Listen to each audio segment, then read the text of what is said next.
Tips kung paano ma-hire sa cruise ship kahit wala kang experience sa barko or wala kang experience sa cruise ship.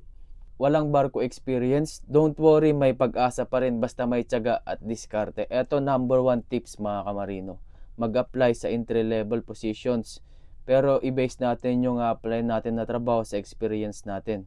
Kung land-based lang ang experience mo, ito ang mga position na pasok sa'yo.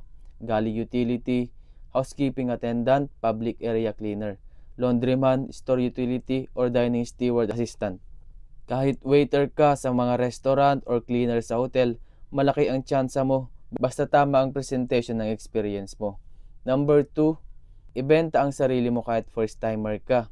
Hindi mo kailangang magsinungaling. Ang kailangan mo ay i-highlight lang ang transferable skills mo.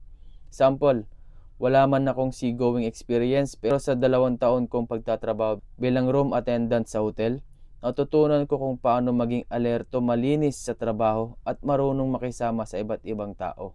Handa akong matuto at mag-adjust sa buhay barko. Tips number 3, sample interview and answer. Kung first timer ka, eto. Why do you want to work on a cruise ship? Ito ang magandang sagot mga kamarino.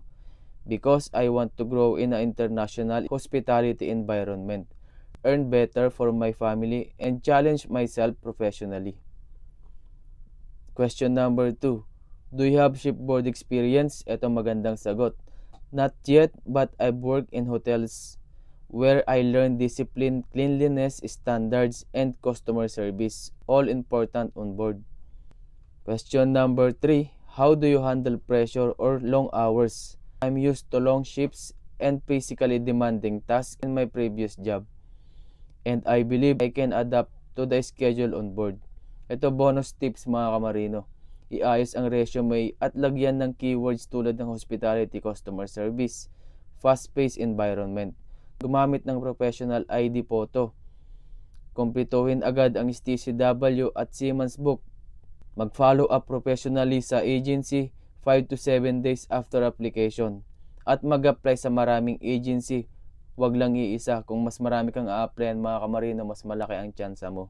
Ito real talk lang. Ang barko ay hindi lang para sa may experience. Para rin ito sa may mga sipag, diskarte at determinasyong magsimula. So kung nagustuhan mo itong video na ito mga kamarino, palike na rin ako, pa-follow, and pa-share na rin ito. Yun lamang. God bless and good luck po sa ating lahat mga kamarino.